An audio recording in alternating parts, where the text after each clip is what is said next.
Hi, I'm Jennifer Howard with the Archive of American Television. Today is June 29th, 2000, and I am conducting an interview with Bob Mackie in North Hollywood, California.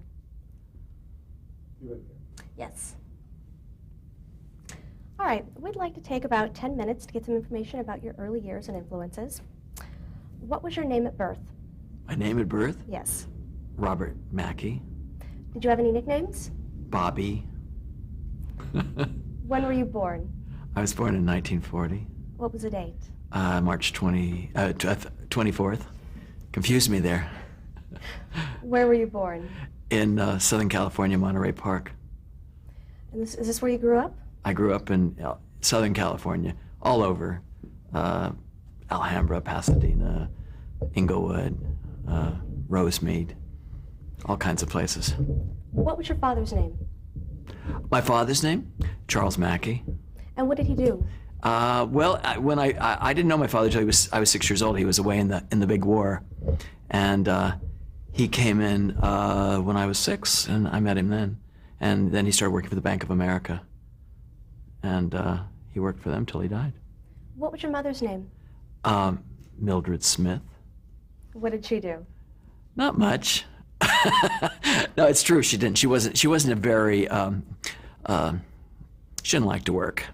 She didn't like to be a housewife either. But she was okay. She needed to be married rich, but she wasn't. So she divorced my father and worked on other endeavors. Talk about your grandparents' influence on you growing up. Well, I lived with my grandparents from the time I was 6 till I was 14, and they weren't much influence except they made a good home for me to live in, and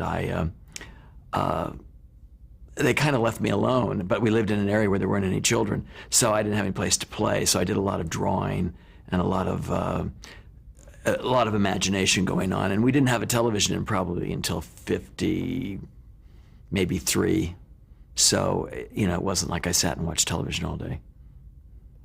Did you have any brothers or sisters? I had a half-sister from my mother's first marriage who was 10 years older than me. So from the time till I was about 6 years old, I spent a lot of time with her because she babysat a lot. And we went to a lot of movies, which kind of got me off on a tangent of wanting to make magic in film or whatever. What was your sister's name? Pat.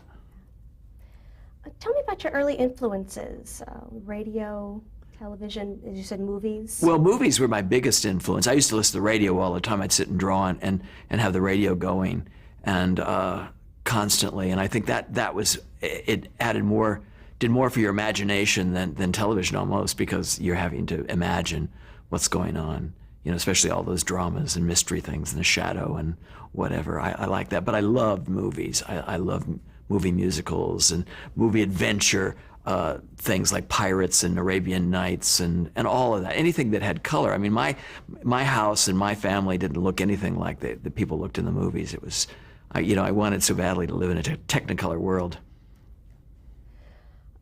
What were your hobbies growing up? Mostly drawing.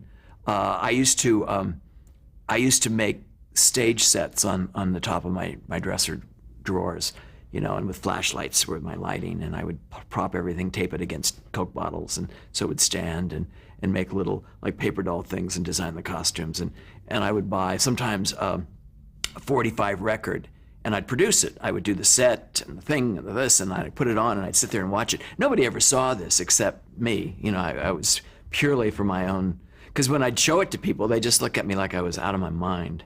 And so I just said, well, it'll be fine. One day I'll get to do this. What kind of a student were you?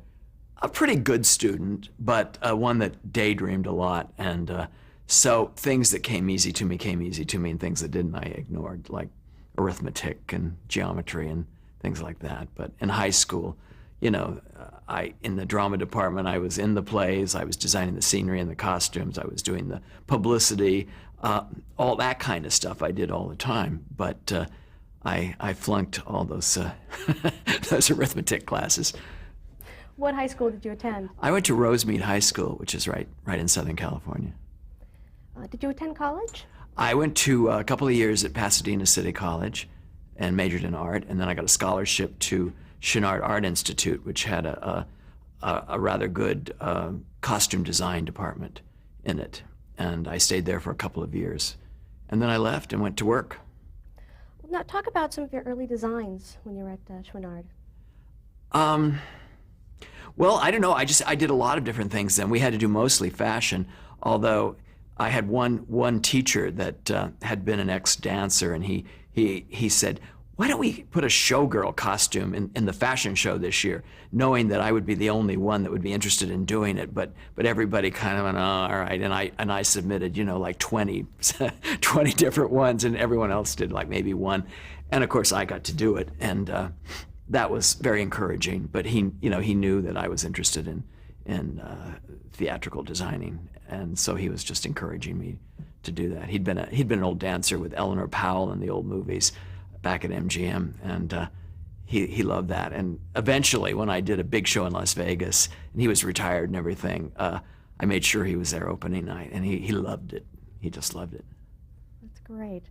What were your professional ambitions at the time, specifically? Well, when I went into school, into college, I said, well, do you want to be an actor? Which I thought maybe I would when I was in high school. But in high school, my acting was wonderful, but anywhere else probably would have been horrible.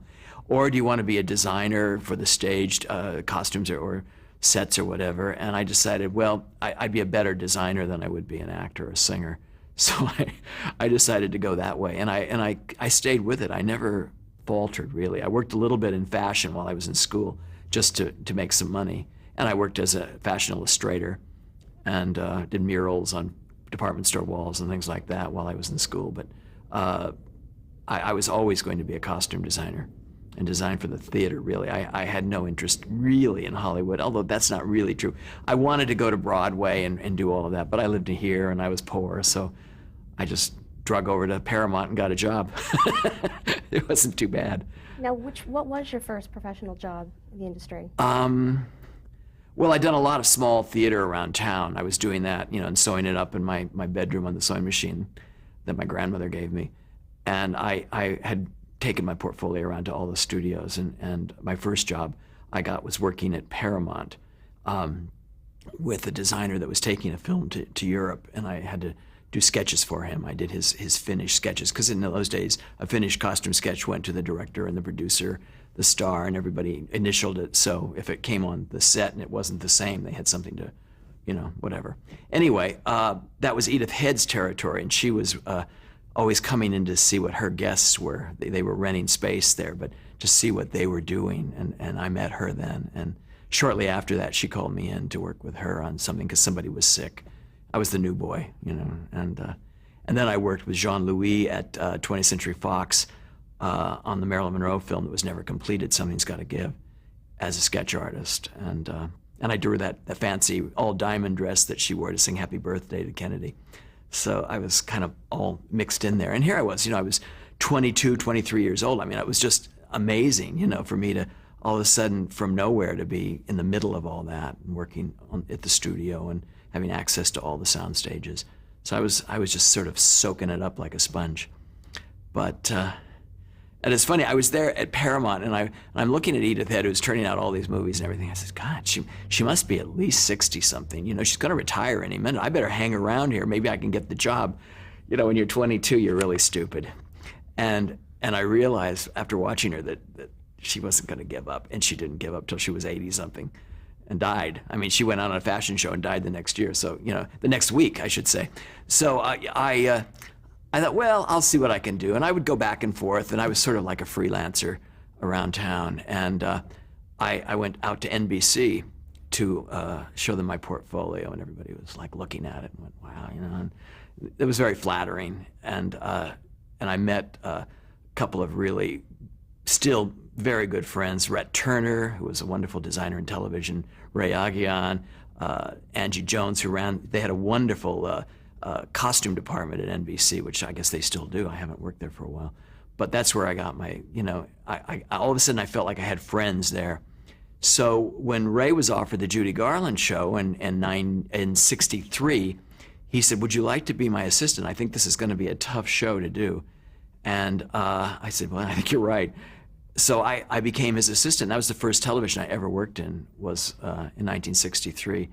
at CBS we taped, but we made all the clothes at NBC because they had the workroom going, and CBS had just started the Danny Kaye show, and they had the Red Skelton show going, so they were very busy, and so we made all of our costumes at NBC. So I was always back and forth over Barham Avenue or whatever it is. Now talk about the differences between designing for television and for film, which you had been doing before. Well, yeah, I wasn't, of course in film I was really the assistant. I never got much further than the sketchboard. You know, they didn't let me into the fitting rooms. And I got to go on the set and watch, but I was always disappointed because they didn't do it right. You know, they didn't make it right. He didn't understand what I was drawing, but I still was thrilled to be there. Television was so immediate. I mean, you had no lead time at all. You had a week. We always had a week to do a show, and I got into that kind of scheduling, that kind of rhythm.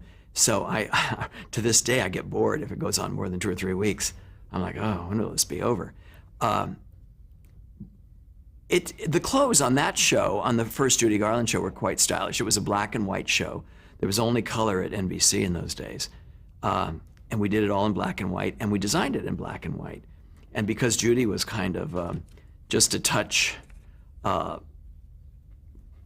you couldn't depend on her, let's put it that way. Ray was really busy. He never knew when his fittings were coming. He was always, trying to get it all done. So I ended up doing a lot of the chorus on my own and a lot of the guest stars on that show. And they were having trouble on that show. So they kept changing personnel. They'd bring in new directors, new producers, new choreographers. People would say, well, I've got 3 weeks, I can do 3 shows. But then I've got to go back to the Perry Como show, or I've got to go back to whatever. So I met on that year of doing those 20-some shows on the Judy Garland show, I met people that I would work with for the rest of my life, people that became my friends.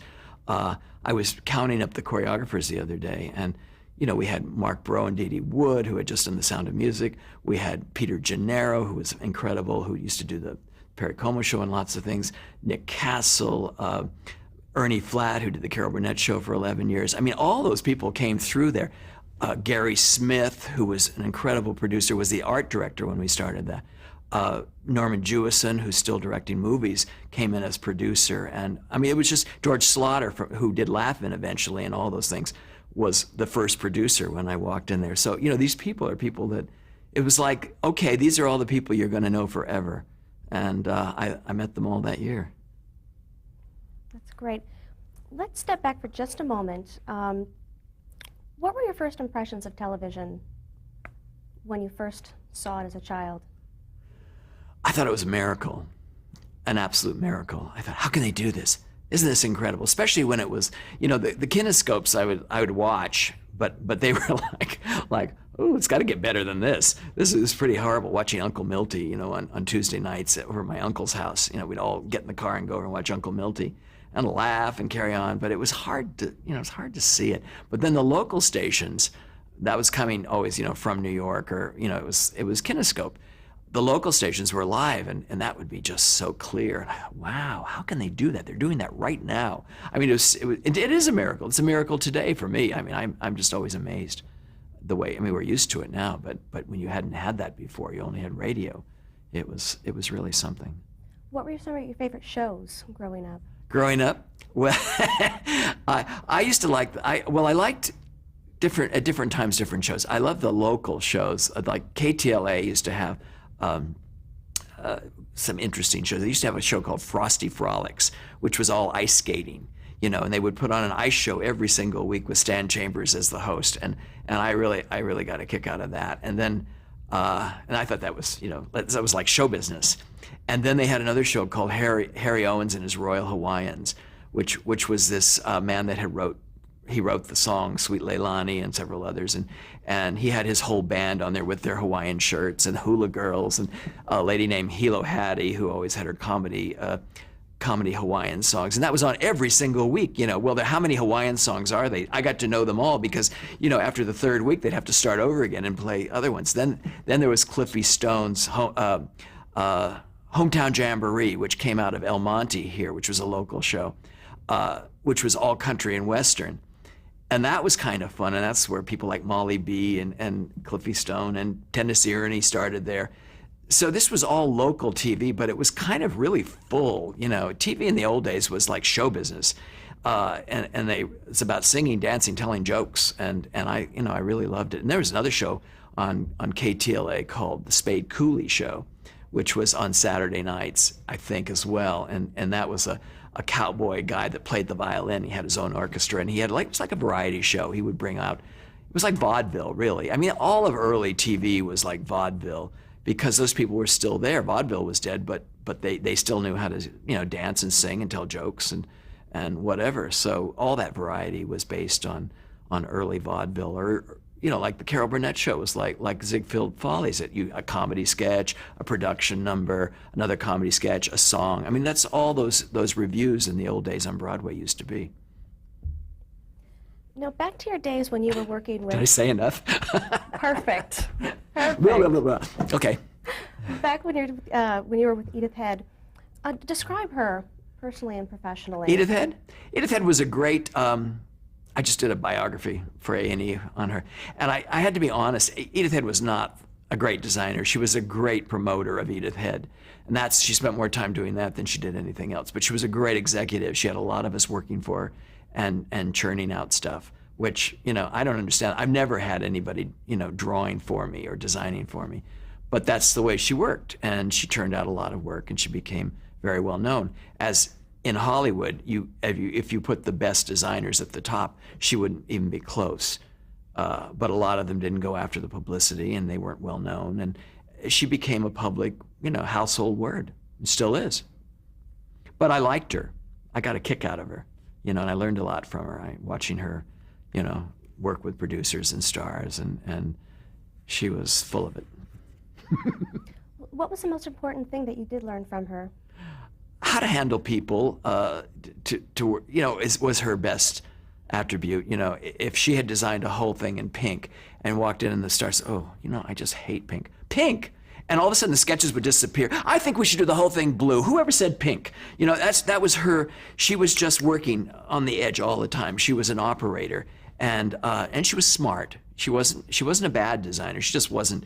She wasn't an artist. She wasn't that creative. She was a real businesswoman who started at, as nothing at Paramount and worked her way up into head designer and famous head designer. Well, now let's get back to another very well-known woman you worked with, Judy Garland. Yes. Describe her personally and professionally. Well, Judy was a mess, basically. Judy was unbelievably talented. She was this little fragile bird that could just tear up the stage and be so exciting. But at 22, 23, I was so idealistic. I just thought sometimes she's so unprofessional. And she was. But she was, she was addicted to so many things, and she was so nuts, from all that addiction or whatever it was. I don't know. I hate to say things about people after they're dead, but some weeks she would be absolutely brilliant, and other weeks she'd make you wait. We would wait. We would do two shows. We'd do a show on Friday night and a show on Saturday night, which was just agony because sometimes Saturday night she never showed up or whatever, or she would be late, and all the dances, we have all these, it was like a movie. We had all these chorus girls sitting around all dressed, waiting to go on, and waiting for Judy to come out of her trailer. And at CBS, they didn't have dressing rooms. When they built CBS television studios, they built it like a radio station. They gave everybody a closet with a key. And of course, when you started doing shows that had any costumes at all, there was no place for anybody to dress. So they put a trailer out on the balcony and opened the window up and painted a yellow brick road into that studio, 33. So it was just, the whole thing was just a little weird. But it was, like I said, I met and got to know more people on that show than ever before. But Judy herself was an interesting woman. I used to go to her house on Sunday nights. She'd invite people from the show that she liked and whatever, and watch the show with her. And she really had a good time watching herself. She liked that. And she was funny and entertaining and all those things. But then the next day she might, slash her wrist or something. Who knows? It was sort of horrifying. And I knew her, but I wasn't that close. Ray, who I was working with, he got to be much closer with her, and he would get the calls in the middle of the night. And that's very hard.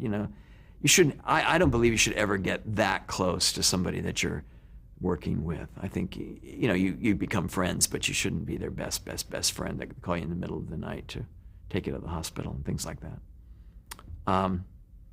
But she was. I learned a lot watching her, and I learned a lot about the people that were there. Some of the most memorable times were when she had someone on the show that were good competition. Then she would come up to it. She would absolutely perform like nobody. You couldn't believe it. If Lena Horne was on the show, or Peggy Lee was on the show, or Barbra Streisand, real competition when Barbra Streisand was on the show.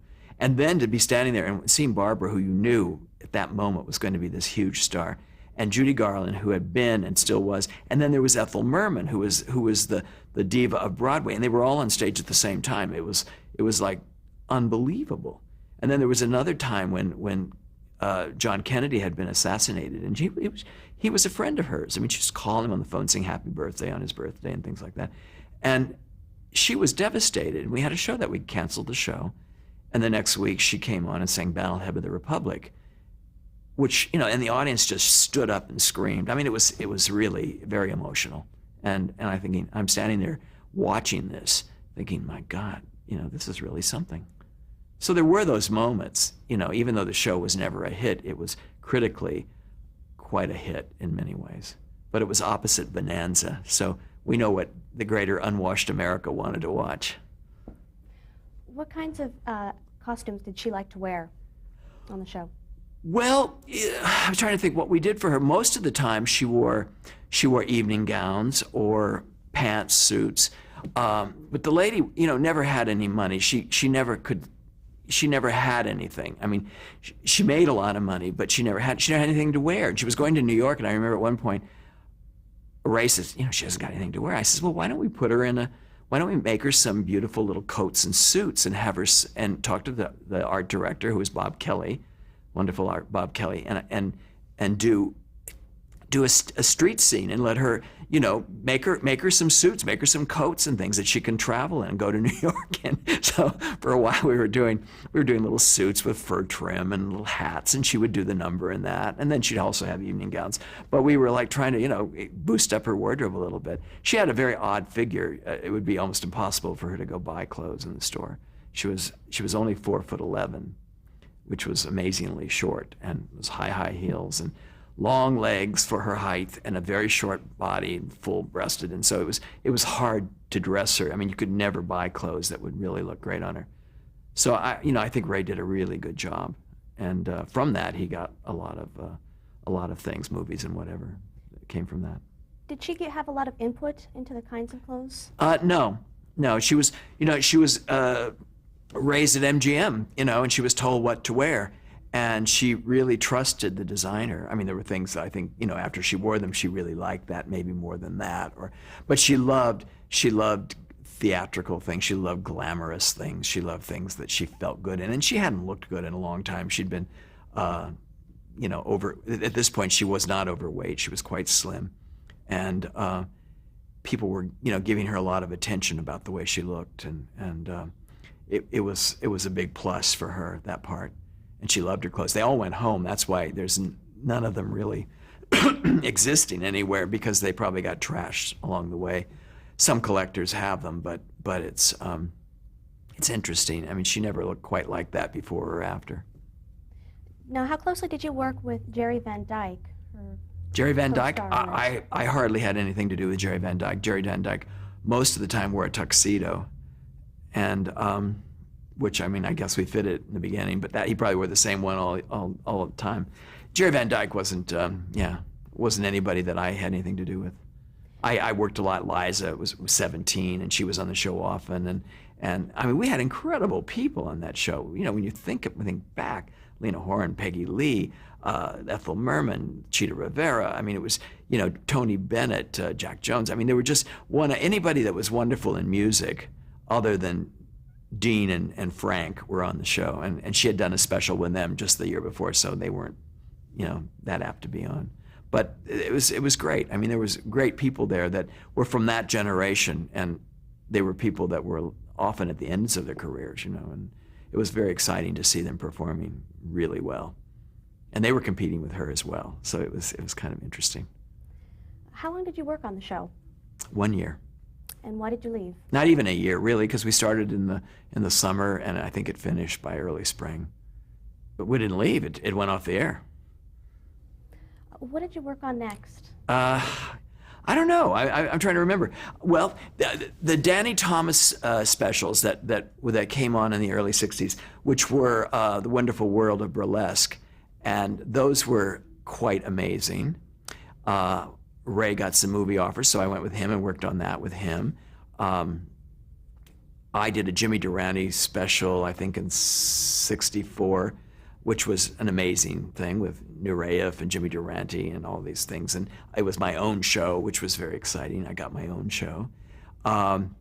Ray wanted me to keep working with him. I said, well, if you want me to work with you, you're going to have to give me equal credit.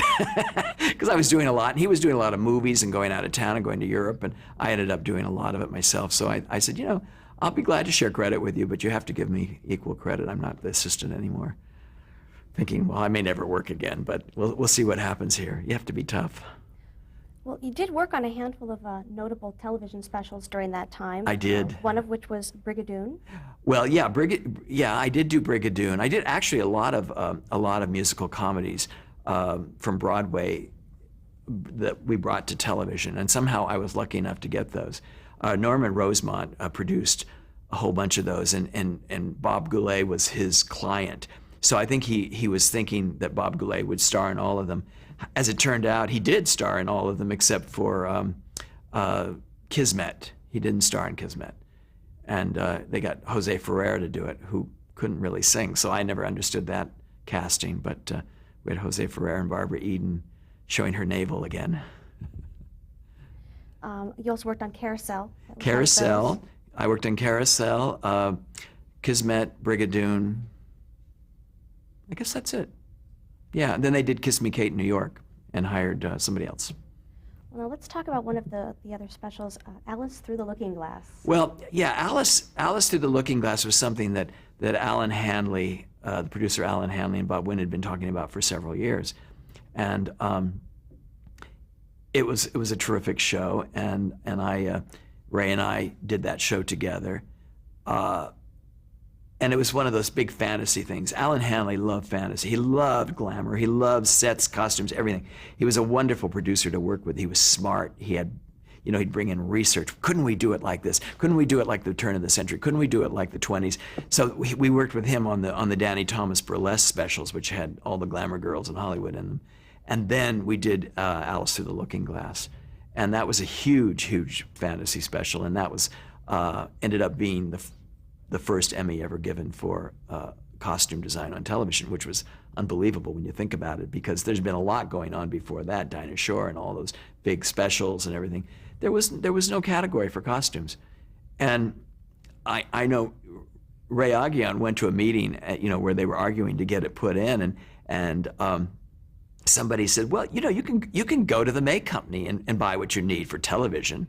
And he says, well, you try buying the Red Queen's costume at the May Company, and then you can not give me the award. So we got the award that year. We got the first Emmy ever given for Alice Through the Looking Glass, and it had all kinds of great people in that show.